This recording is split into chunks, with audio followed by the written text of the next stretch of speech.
के बिना सोधी हुई वस्तु पर प्रक्षेपण करना।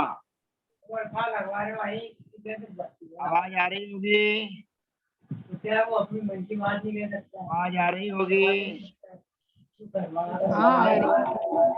हाँ जी।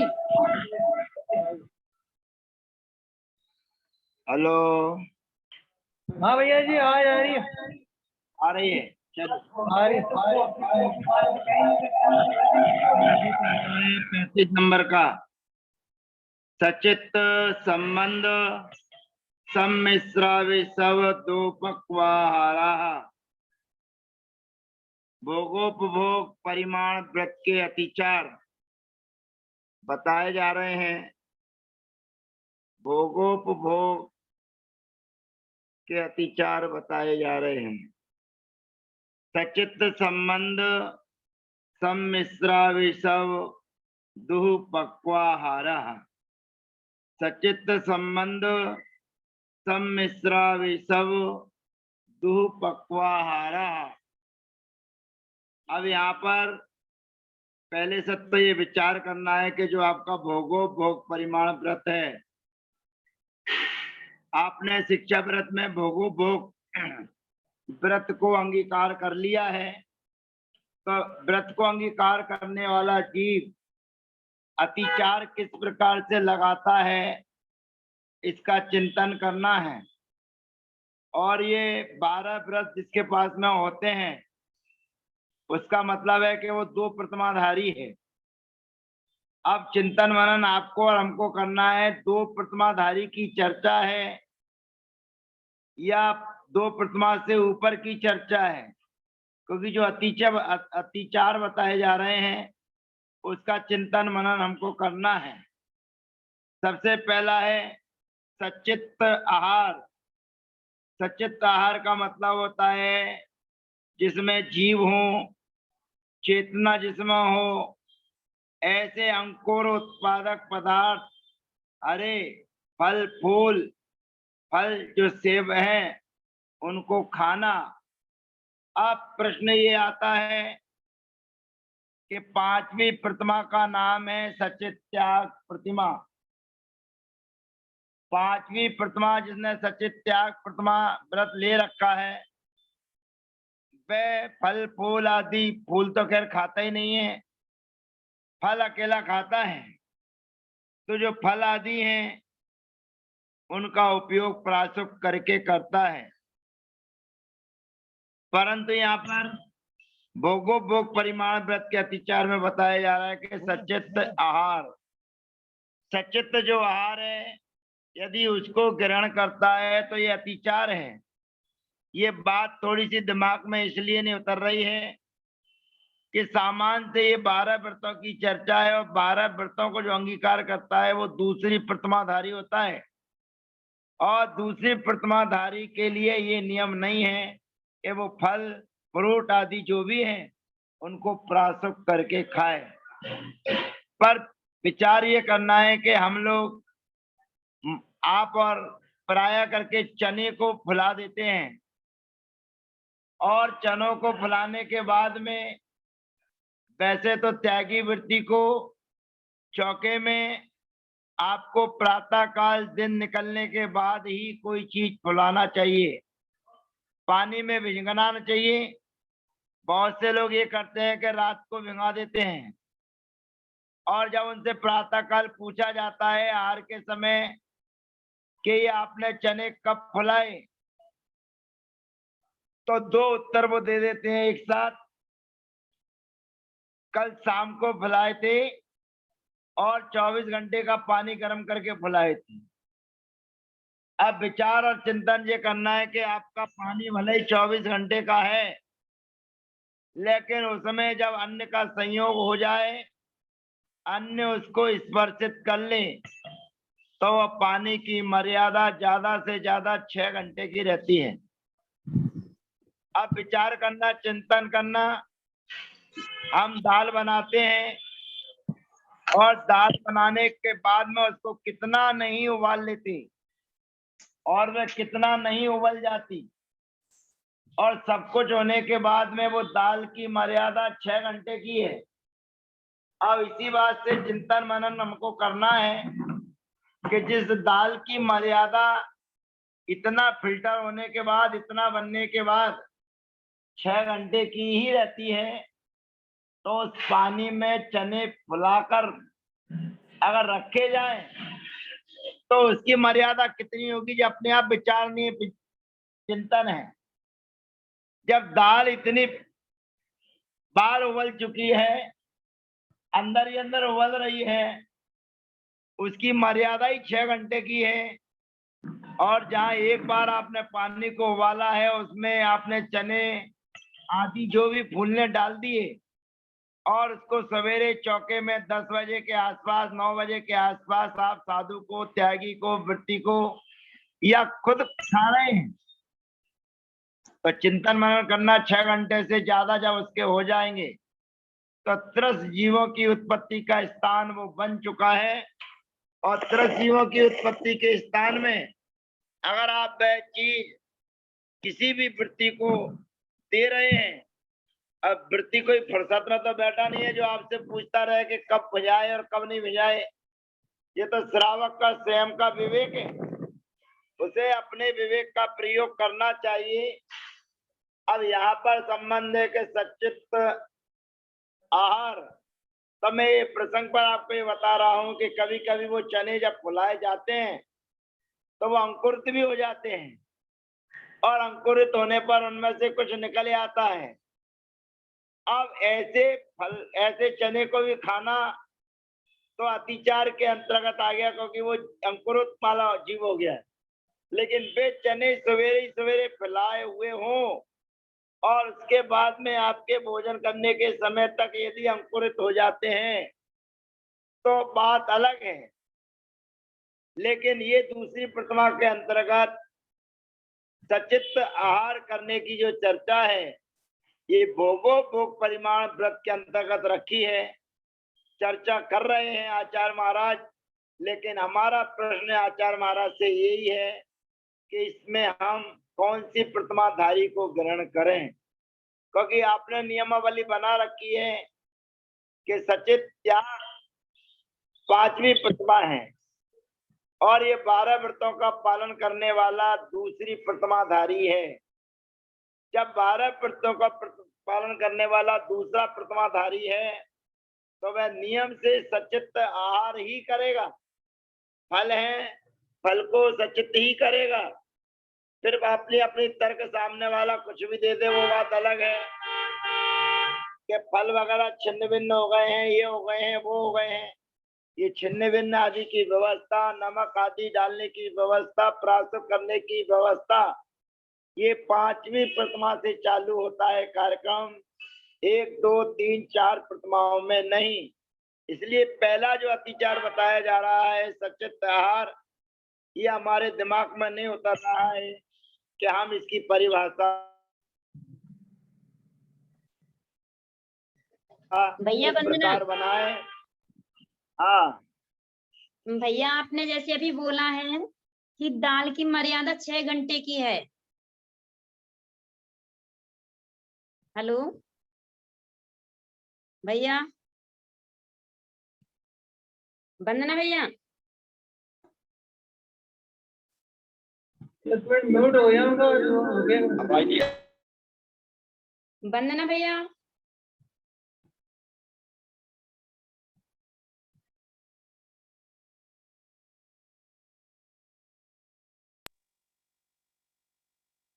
भैया जी वंदना आवाज, भैया,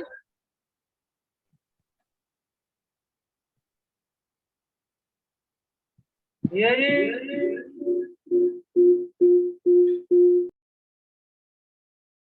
आवाज नहीं आ रही है,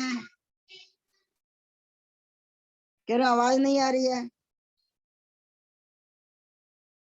भैया जी हेलो, आवाज नहीं आ रही है भैया जी की।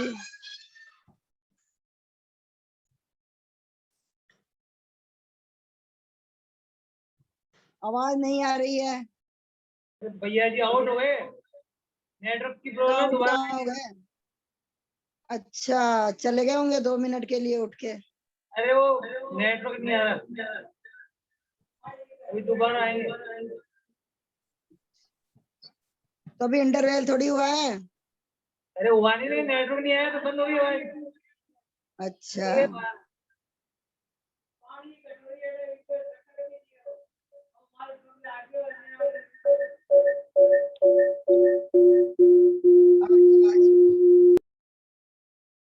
उधर से आवाजें तो आ रही है गाड़ी घोड़ों की, फिर उनकी क्यों नहीं आ रही?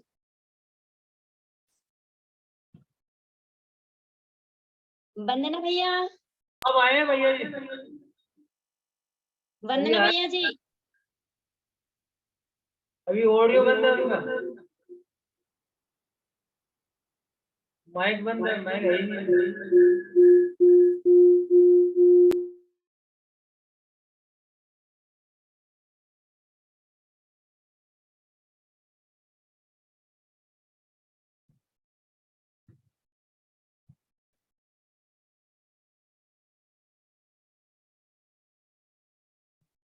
भैया जी आवाज बंद है।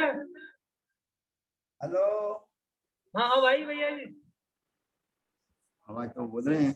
आ गई अब आई, आ रही है। अभी आई है, इससे जा रही है आपको सही बात। आ गई। वंदना भैया जी। हेलो, आ गई भैया हाँ जी वंदना आवाज, भैया। आ रही है, आ रही है।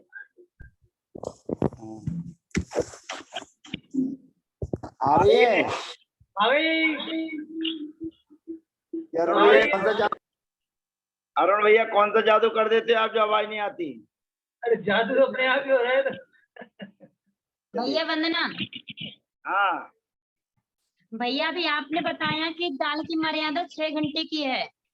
हाँ, जो चना वगैरह शाम को डालते हैं, मीन्स नहीं खाना चाहिए। तो जिस प्रकार से अपन आटा बनाते हैं गर्म पानी से, तो उसकी मर्यादा कितनी हो जाएगी? आटा बनाते हैं मतलब जब आटा गूंथते हैं गर्म पानी से आटा बनाएंगे तो उसकी मर्यादा कितनी हो जाएगी? 6 घंटे की है ये।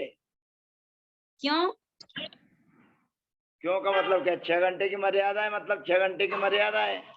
नमक का मिश्रण हो गया, नमक की मर्यादा कितनी है? नमक के मिश्रण की नहीं होता है, नमक की कोई मर्यादा नहीं है। 6 घंटे की रहेगी। राजस्थान में रहोगे तो आपको नमक मिलेगा 7-7 दिन का पिसा हुआ। हम और रहेंगे ही नहीं भैया, और राजस्थान नहीं जाएंगे हम। में रहोगे तो सवेरे का पिसा हुआ शाम तक मिलेगा। इसलिए नमक के बारे की बात अलग है। यहाँ तो सचित संबंध आहार की बात आ गई। अब भैया सचित जी बस राजस्थान में भी सुबह का शाम ही चलता है। है। राजस्थान में भी सुबह का शाम ही चलता है नमक। आपके यहाँ चलता है राजस्थान में? लेकिन भैया हमने एक जगह, भैया राजस्थान में आपके यहाँ चलता है सवेरे के शाम तक का नमक। मानसरोवर में अरुण भाई के यहाँ चलता होगा सुबह का नमक शाम तक। हाँ भैया जी। अशोक भाई के यहाँ चलता होगा। लेकिन मैं भैया अभी भैया जो हमने, 40 मिनट के बाद शंका का समाधान रखेंगे। हाँ भैया अब पहला अतिचार लगाया जा रहा है सचित आहार। अब हमारा तो मेन चीज अपन उस बिंदु पर बात करें कि सचित आहार को यहाँ पर रखा है, तो दूसरी प्रतिमा के अंतर्गत वो सचित आहार करे या ना करे, ये पहली बात है कि यहाँ पर भोग परिमाण व्रत जिसने लिया है उसको हम कौन सी प्रतिमाधारी समझें, क्योंकि पांचवी उसको प्रतिमा समझेंगे तो सचित चीजों दूसरी की त्याग प्रतिमाएं, करते हैं। तो ये अतिचार जो बताए जा रहे हैं सचित आहार करना माने भोग परिमाण व्रत वाला क्या अचित आहार करेगा क्या? जब उसको सचित आहार करने में अतिचार लग रहा है तो इसका मतलब ये हुआ कि वो अचित आहार करेगा, प्राशक करके आहार करेगा, जीव जंतु से रहित होकर आहार करेगा।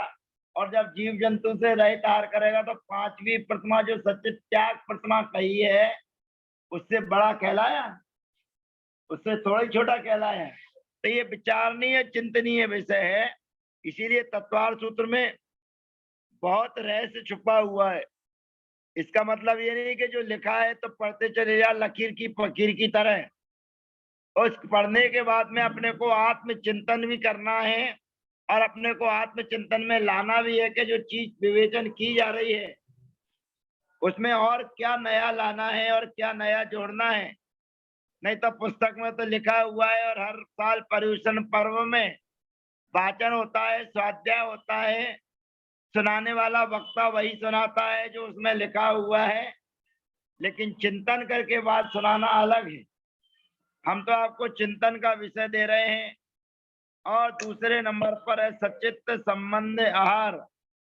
फिर वही वाली बात आ गई, क्या उसका सचित्त का यदि त्याग होगा तब फिर अतिचार लगेंगे। सचित्त वस्तु से मिश्रित वस्तु का खाना, जो सचित्त जीव चीजें हैं उनको भोजन पदार्थ में मिला के खाना, अर्थात आप नींबू निचोड़ रहे हैं ऊपर से या हरी मिर्ची आप कर के ले रहे हैं, दाल सब्जी आपकी गरम है और उसके बाद हरी मिर्ची बिना प्रासुक आप उनके साथ में कर रहे हैं, तो ये कहलाता है सचित्त संबंध आहार।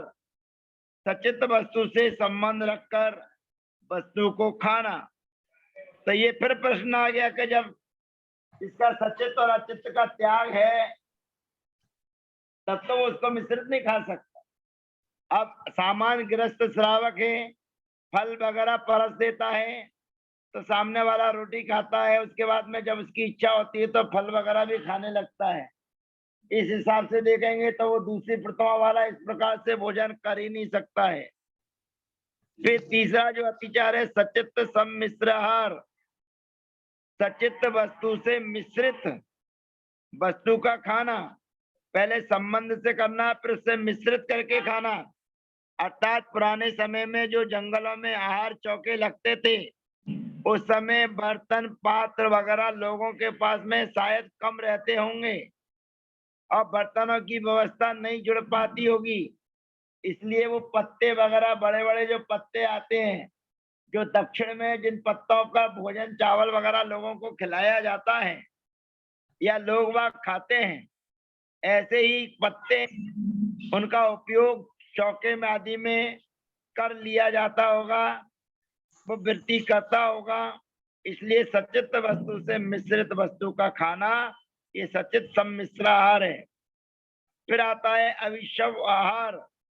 अति गरिष्ठ वस्तु का खाना और दुष्पक्वाहार, अध पके माने थोड़ा पका थोड़ा नहीं पका है, ऐसी अधिक पके या कम पकी हुई चीजों का खाना, ये दुपक्वाहार कहलाता है।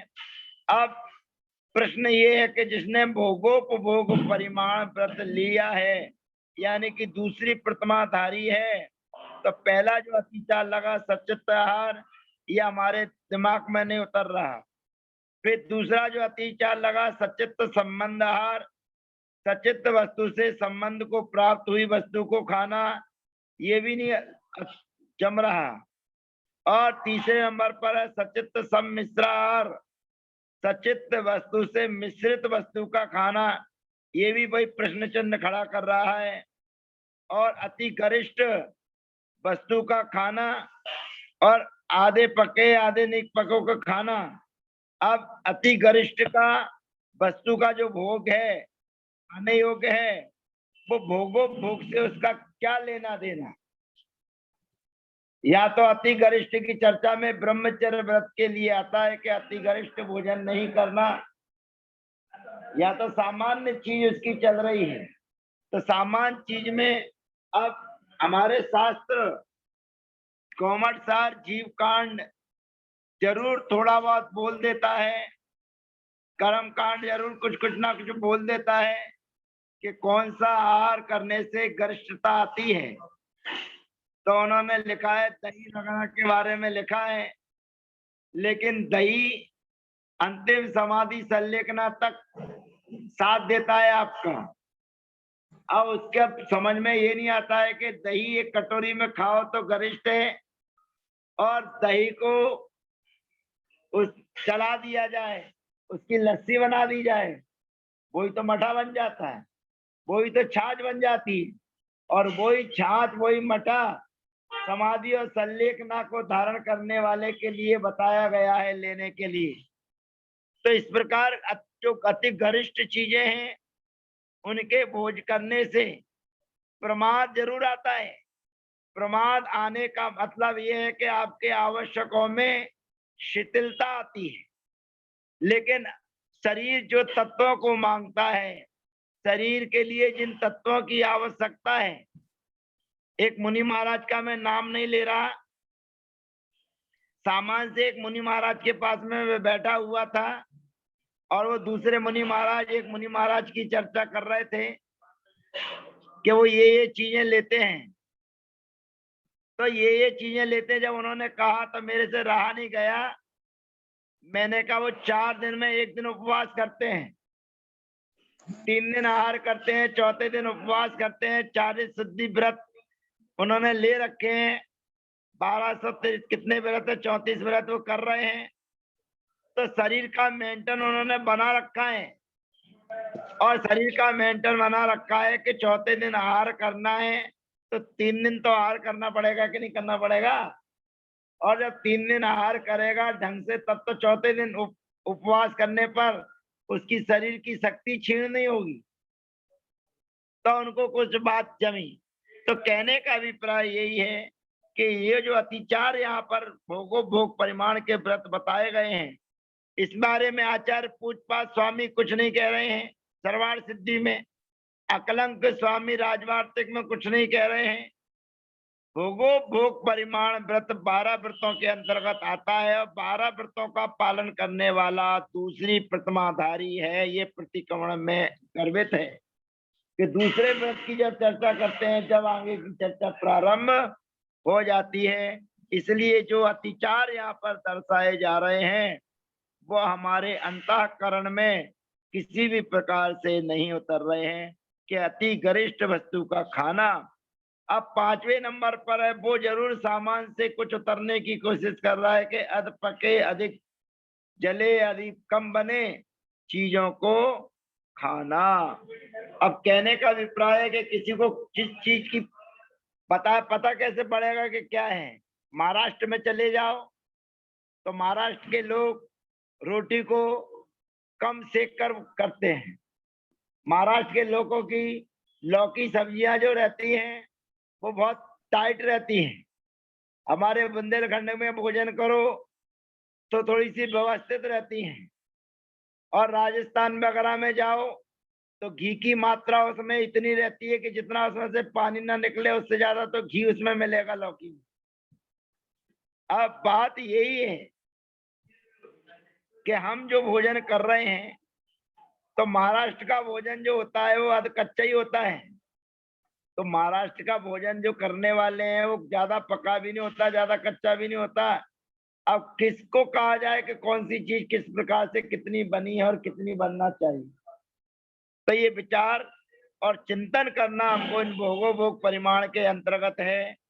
कोई और अन्य ज्ञानी ध्यानी साधक के पास अगर आपकी चर्चा हो तो पहले अपने प्रश्नों को भी रखना, समझने की कोशिश करना, पहले सामान से प्रश्न करना कि ये भोग परिमाण व्रत जो बताए जा रहे हैं इसको पालन करने वाला कौन सा प्रतिमाधारी है, नंबर 1 प्रश्न।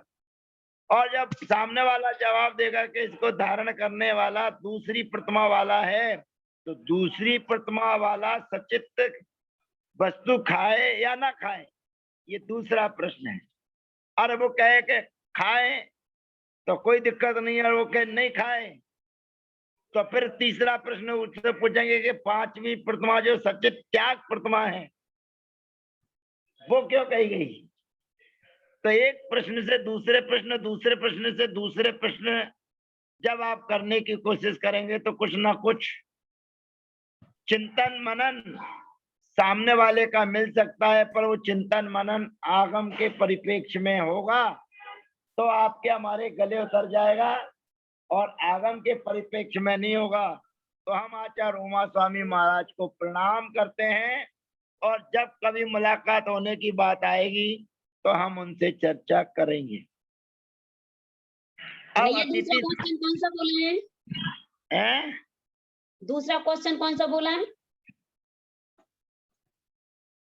पहला प्रश्न कौन सा बोला था? एक कौन सी पित्माधारी है? हैं?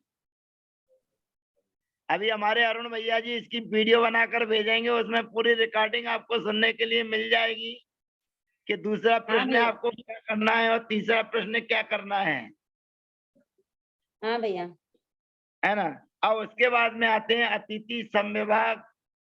अब अतिथि का मतलब होता है कि आप साधक को आहार करा के भोजन कराना। यही 6 डाला कार ने लिखा है, मुनि को भोजन दे फिर नित्य करे ही आहार। अब मुनि को भोजन देने के बाद ही आहार करना, केवल इतनी पंक्ति है, इसी का नाम है अतिथि समविभाग। अब मैं आपसे पूछना चाहता हूँ, कोई अतिथि आपके यहाँ दोपहर में 3 बजे आए तो उसकी भैयावृत्ति मत करना, क्योंकि अतिथि समविभाग का मतलब है कि मुनि को आहार दे फिर आहार करे। तो पहले उनको आहार कराओ, महाराज जी आहार करिए। महाराज कहेंगे भैया हम तो आहार करके आए हैं। नहीं नहीं नहीं, आपको आहार करना पड़ेगा, क्योंकि मैंने अतिथि समविभाग व्रत ले रखा है और अतिथि समविभाग व्रत मेरा खंडित ना हो जाए, उसमें मैं दोष ना लगे, इसलिए आपको आहार करना पड़ेगा। तो ऐसी अगर आप बात रखेंगे तो बात कहीं से भी जमने वाली नहीं है। ये बात तो उसके लिए, उनके लिए है जो मुनिराज आपके नगर में विराजमान हो और उस समय आपके शरीर की पेट की स्थिति ऐसी है कि कुछ मांग रहा है, कुछ चाह रहा है, तो उस समय तक इतना आपको संकल्पित तो होना ही चाहिए कि जब तक मुनि महाराज के आहार ना हो जाएं तब तक मैं आहार नहीं करूंगा। ये बात दर्शाने वाली बात है। पर बाकी के कार्य के लिए अतिथि समविभाग का मतलब है कि मुनि महाराज आ जाएं तो क्या उनके लिए पाठक की व्यवस्था नहीं करना, क्या उनको ग्रंथ स्वाध्याय की व्यवस्था नहीं करना, ये सारी की सारी व्यवस्थाएं अतिथि समविभाग के अंतर्गत ही हैं, पर केवल सीमित रखा है आहार की बेला तक कि मुनि महाराज को आहार देकर आहार करना, ये अकेले से काम चलने वाला नहीं है। मुनि साधक की हर आवश्यकताओं की पूर्ति करना, बिना कहे वे आपसे कुछ कहें और उसके बाद आपने उनकी व्यवस्था बनाई या आवश्यकता की पूर्ति की, तो इसमें दोनों का बट्टाधार है। जो कह रहा है कि मेरे इस चीज की आवश्यकता है तो वो याचना कर रहा है, और याचना कर रहा है तो अयाचक वृत्ति उनकी नहीं रही। और जो साधक की आवश्यकताओं को नहीं समझ रहा है और उनके मांगने पर, उनके कहने पर साधन चीजें उपलब्ध करवा रहा है, तो उसका विवेक नाम का गुण जो होना चाहिए वो उसके पास में नहीं है। तो यहाँ पर अतिथि समविभाग की चर्चा में फिर वही चर्चा आ रही है। देखिए कि मुनि महाराजों को आहार कैसा देना, ये जो अतिचार बताए जा रहे हैं ये थोड़े से दिमाग में उतर रहे हैं और ये हो सकता है कि संभव हो, लेकिन ये अतिचार उसी समय लगेंगे कि जब आप जंगल में चौका लगा रहे हैं, जहां पर बाह्य साधन आपके पास में ना हो। क्योंकि आज तो हम बर्तन, हमारे पास में कोई कमी नहीं है, घरों में इतने बर्तन है, और जब साधु संतों के आहार की व्यवस्था बनाते हैं तो और इतने बर्तन निकले आते हैं। और घर में जो रोज प्रतिदिन बर्तन मांजने वाली आती है और साधु के आहार के बाद में वो पूछते हैं कि आज क्या आपने कोई बारात के भोजन कराए हैं। अब प्रश्न ये आता है कि सामान से आपके बर्तन जितने निकलते हैं उसमें कभी वो नहीं पूछती कि इतने कम बर्तन क्यों निकलते हैं। लेकिन कभी जब साधक के आहार कराने के भाव और परिणाम होते हैं तब बर्तन की मात्रा बहुत बढ़ जाती है। अब ये थोड़ी सी चिंतन और विचार करने वाली बात है कि आप जो अपने लिए आपने बनाया है उसी में से अतिथि आपका भोजन कर जाए और उनका पेट भी भर जाए और आपकी व्यवस्था भी ना बिगड़े, ये आहारचर्या का आनंद ही कुछ और है। तो यहाँ पर अतिथि समविभाग शिक्षा व्रत के जो अतिचार बताए जा रहे हैं, सचित्त निक्षेपा विधान परव्यपदेश मात्सर्य कालातिक्रम। ये अतिचार बहुत सारे इसमें है कि हर श्रावक को लगते हैं, और जो श्रावक नहीं है सामान से, जिसने कोई नियम व्रत नहीं ले रखे हैं, तो आप बहुत से कहेंगे जब हमने लिया ही नहीं है नियम, जब हमने अतिथि संभवाक व्रत लिया ही नहीं है, तो दिक्कत परेशानी क्या है? हम तो मस्ती से आराम से ये काम करते रहेंगे। तो ऐसे काम करने से व्रत आपके नहीं है तो अतिचार भले ही नहीं लग रहे हैं, लेकिन उसका फल क्या होगा, किस रूप में होगा, उसकी चर्चा आपके बीच में है। सबसे पहले आया सचित्त निक्षेप। अब मुनि महाराज को आप आहार दे रहे हैं, तो आज के समय में तो आपके पास में इतनी प्लेटें मिलेंगी कि पूछो नहीं, इतने बर्तन मिलेंगे कि पूछो नहीं। तो जिसके पास में बर्तनों की किसी प्रकार की कमी नहीं है, तो वो सचित्त पर रखकर आहार कैसे दे देगा? तो पत्ते पे रखकर आहार जब ही दिया जा सकता है कि जब बर्तन ना हो, और जंगल में आपने चौका लगाया हो, तो क्या करें भैया, ये पत्ता है, इसका पत्ता है, केले का पत्ता है, या अन्य जो भी पत्ते का उपयोग होता है। तमिलनाडु दक्षिण में प्राय करके चावल लोग पत्तों पर ही खाते हैं और पत्तों पर ही उनको बिक्री होती है। तो यहाँ पर वही जो अतिचार लग रहा है, सचित्त निक्षेप। सचित्त जो वस्तु है, पत्र वगैरह हैं, उन पर रखा आहार देना, माने आपने उसमें रख लिया फिर आहार देना। तो इसका मतलब यही है कि आपके पास में प्लेट दस्तरी नहीं है, तब आप आहार दे रहे हो, तो जो आज के समय में संभव नहीं है। फिर उसके बाद में आता है सचित्ता प्रदान। जो सचित्त पत्र आदि हैं, उनसे आपने भगोनी में सामान बनाया है, तो उसके ऊपर पत्ता ढक दिया है, तो प्लेट नहीं होगी, तब पत्ता रखा जाएगा। पहले तो पत्ते पर रखकर आहार दे रहे हैं, फिर पत्ते को ढककर आहार दे रहे हैं। ये दोनों अतिचार हमारे को समझ में नहीं आए, क्योंकि आज किसी को लगने वाले हैं नहीं। ये तो जंगलों में जब आहार दे रहे हैं, तभी ये दोनों अतिचार संभव है। अब तीसरे नंबर पर आता है परव्यपदेश, जो आपको और हमको लगता ही रहता है। प्राय करके जो चौका लगाता है उसकी तो कोई दिक्कत नहीं है, लेकिन उसके बाद उसके चौके में जो अन्य लोग पहुंच जाते हैं, जो बोलते हैं मन शुद्धि, वचन शुद्धि, काय शुद्धि, आहार जल शुद्ध है, लेके कुछ नहीं आए हैं, अपने साथ कुछ नहीं लेके आए हैं, शुद्धि बोल रहे हैं, ना आहार उन्होंने बनाया है, ना आहार उनका है, केवल मन वचनों से बोलकर कि सब शुद्ध है, आहार देना, इसी का नाम है परव्यपदेश। दूसरे का देना, दूसरे से दिलवाना, ये परव्यपदेश हो गया कि दूसरे दातार की वस्तु आप दान में दे रहे हैं। अब आप पूछेंगे कि इससे लाभ और फायदा क्या है, नुकसान क्या है? कहते हैं मुनि को आहार देने से फायदे ही फायदे हैं, चाहे अपना माल दो चाहे दूसरे का माल दो। आहार दान का पुण्य मिलेगा, पर आहार दान का पुण्य मिलने का फल ये मिलेगा कि आप उसका भोग स्वयं नहीं करेंगे। आपने आहार दान दिया है, उसका प्रतिफल आपको ये मिला कि आप अच्छे व्यक्ति बने, अच्छे सेठ मिले, धनाढ्य बने। लेकिन ये सब कुछ होने के बाद अगर आपने स्वयं अपना द्रव्य दिया है, तो स्वयं उसका भोग भी आपको करने को मिलेगा। लेकिन जब आप स्वयं भोग नहीं कर रहे हैं या नहीं हो रहा, तो आप सेठ बन गए, लेकिन आपको टाटा बिरला की तरह एक रोटी भी नसीब नहीं होगी। उनको ऐसी बीमारी शारीरिक थी कि रोटी के ऊपर की पपटी, जो पापड़ से भी पतली होती है, उसका भोजन और मूंग की दाल का पानी, ये केवल दो ही चीजें डॉक्टरों ने कही थी कि इसके अलावा आप कुछ नहीं कर सकते। तो चीज उनके पास सब कुछ है, लेकिन वो स्वयं के भोग में नहीं आ रही है। बच्चों को मिलेगा या जिनका द्रव्य है उनको द्रव्य के बदले द्रव्य मिल जाएगा, लेकिन जिसने दिया है वो उनका बच्चा बनेगा, वह उनका पुत्र बनेगा, वो भोग करेगा।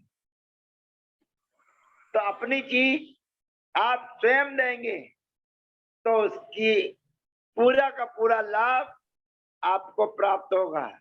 पहला शेड्यूल समाप्त होने वाला है। हाँ ठीक है भैया जी। चौथे नंबर का है मात्सर्य। अब मात्सर्य जो आपके पास है इससे तो बचने की कोशिश करना चाहिए। और ये अतिचार, चाहे आपने व्रत लिया हो चाहे ना लिया हो, ये तो लगता ही है।